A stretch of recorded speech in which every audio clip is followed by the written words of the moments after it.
ఇప్పుడే జీ5 app download చేయండి. చూడండి మీ ఫేవరెట్ టీవీ షోస్ ఎప్పుడైనా ఎక్కడైనా. లేదు, నిషి పసుపు కుంకాలు తీయడానికి వీల్లేదంతే. ఎందుకత్తయ్యా ఇంతమంది మన మంచి కోసం చెప్తుంటే ఎందుకు వద్దంటున్నారు? నాకు ఇష్టం లేదు కాబట్టి. అదే ఎందుకు ఇష్టం లేదత్తయ్యా? ఎందుకంటే నా కోడలు విధవ అవ్వకూడదు కాబట్టి. నిషి విధవెందుకు అవ్వకూడదు అత్తయ్యా? వదినా, నువ్వు ఆవేశపడకు, నేను చెప్పేది విను. చెప్పండి అత్తయ్యా, ఎందుకు నిషిగా పసుపు కుంకుమలు తీయకూడదు? ఎందుకేందమ్మి? నా కొడుకు చనిపోలేదు, బతికే ఉండాడు, బతికే ఉండాడు, బతికే ఉండాడు.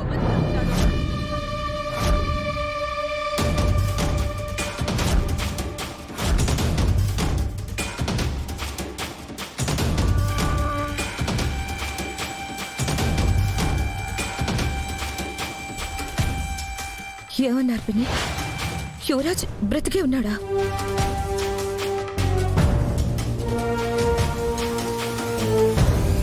యువరాజ్ శవాన్ని మన కళ్ళతో మనం చూసాం కదా, మరి యువరాజ్ బతికే ఉన్నాడని ఎలా అంటున్నారు అత్తయ్య?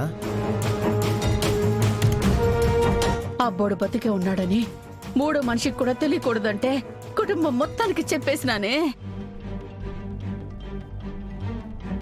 మాట్లాడండి అత్తయ్య, యువరాజ్ బతికే ఉన్నాడా? అయినా బతికే ఉన్నాడని మీకెలా తెలుసు? అంటే యువరాజ్ చనిపోవడం, బాడీ దొరకడం అంతా జేడి మీద పగ తీర్చుకోవడానికి ఆడిన నాటకం అని చెప్పండి అత్తయ్య.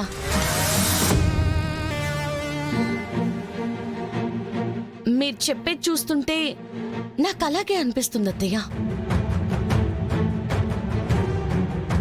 మాట్లాడండి పిన్ని, అసలు యువరాజ్ చనిపోలేదు, బ్రతికే ఉన్నాడని ఎందుకన్నారు? నిన్నటిదాకా ఉన్న కొడుకు ఈరోజు లేడు అంటే ఏ తల్లైనా ఎలా ఊరుకుంటుంది కౌశికి? ఆ తల్లి మనసులో కొడుకు ఎప్పటికీ బ్రతికే ఉంటాడు కదా. అవును, కొడుకు చనిపోయి 2 దినాలు కూడా కాకుండానే నా కోడలి పసుపు కుంకాలు తీయడం గురించి మాట్లాడుతూ ఉండారు. నాకెంత బాధగా ఉంటుందో పోతూరైనా ఆలోచించుండారా? సర్లే అత్త, ఇవన్నీ దహన సంస్కారాలు అయ్యాక మాట్లాడుకుందాం. సరే, నేను చెప్పాల్సింది చెప్పాను, ఇక మీ ఇష్టం. నేనుంటాను. అమ్మి కౌశికి, దయచేసి యువరాజు చనిపోయాడని కూడా ఎవరు అనబాకండి. తల్లి మనసు వీని తట్టుకోలేకుండా ఉండాది.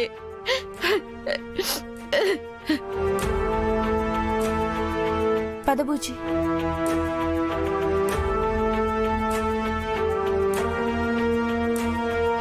నా కొడుకు చనిపోలేదు, బతికే ఉండాడు.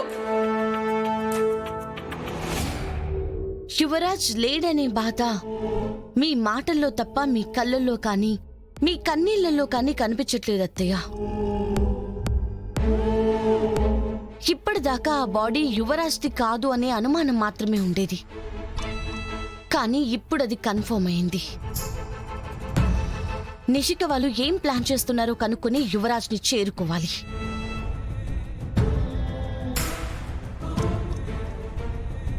ఇక్కడ అందరినీ ఫేస్ చేయాల్సింది మేం కదా. సరే యువరాజ్, జరిగిందేదో జరిగిపోయిందిరా. ఇప్పుడు దానికి బాధపడుతూ కూర్చుంటే, భయపడితే ఉంటేనూ మన సమస్య పరిష్కారం కాదు. ఫస్ట్ మీరిద్దరూ ఇక్కడి నుంచి ఫారిన్ వెళ్ళిపోతే ఏ సమస్య ఉండదురా. ఒకవేళ ఏమైనా ఉన్నా నేను వదిన ఉన్నాం కదా, చూసుకుంటాం. మీరు చెప్పేది కరెక్టే బాబాయ్, కానీ నేను చెప్పేది క్లియర్గా వినండి. నేను మనిషిని పంపిస్తాను, అతనికి నా పాస్పోర్ట్ ఇచ్చి పంపించు. సరే యువరాజ్, కానీ ఎవరిస్తారు పాస్పోర్ట్ తీసుకోవడానికి?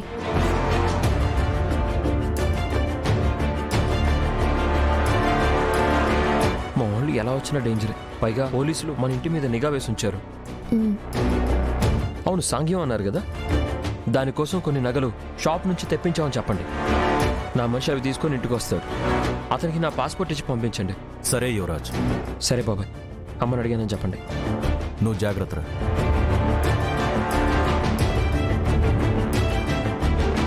ఎవరు ఎవరు ఎవరు ఎవరిని పంపిద్దాం?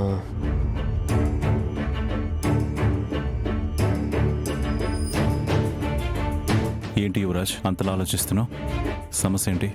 అది బాయ్, సమస్య నీ వరకు వచ్చిందంటే నా వరకు రావడానికి ఎక్కువ టైం పట్టదు. అందుకే సమస్య నీ దగ్గరగా ఉన్నప్పుడే పరిష్కరించేద్దాం. చెప్పు. మా ఇంటికి వెళ్ళి పాస్పోర్ట్ తీసుకొని రావాలి బాయ్. మన వాళ్ళని పంపిద్దామంటే ఒక్కొక్కరి మీద చాలా కేసులు ఉన్నాయి. వాళ్ళు కానీ పోలీసులకు దొరికితే నిషిక ప్రమాదంలో పడుతుంది. అందుకే ఎవరిని పంపించాలా అని ఆలోచిస్తున్నాను. ఒక్క కేసు కూడా లేని మనిషి అప్పుడున్నాడు. ఎవరు బాయ్?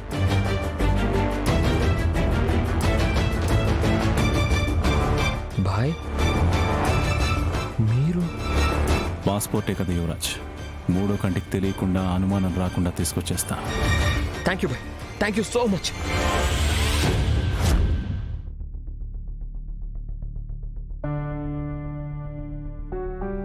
వదినా, కాఫీ.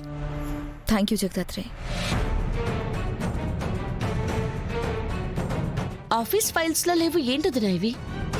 ఆ జేడీ మీద కేసు పెట్టడానికి పేపర్ వర్క్ ఫినిష్ చేస్తున్నాను జగదాత్రి.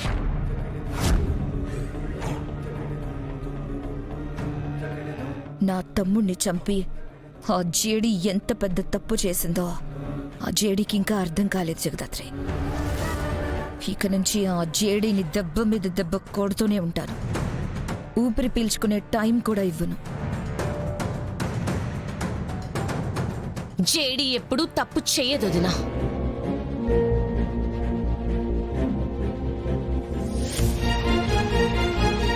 ఏమన్నావు జగదాత్రి? ఆ, జేడీ ఎప్పటికీ తప్పు చెయ్యదేమో అని అనిపిస్తుంది.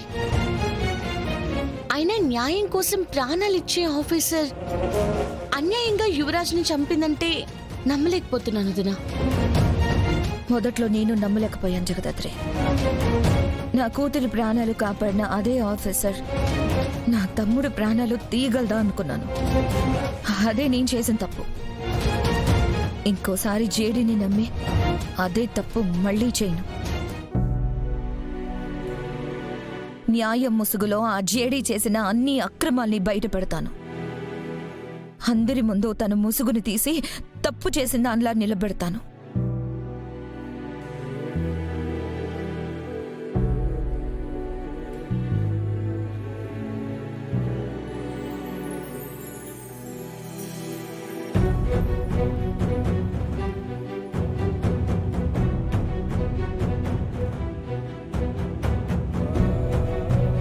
జీ5 యాప్ డౌన్లోడ్ చేసి అన్ని ఎపిసోడ్స్ పూర్తి ఉచితంగా చూడండి.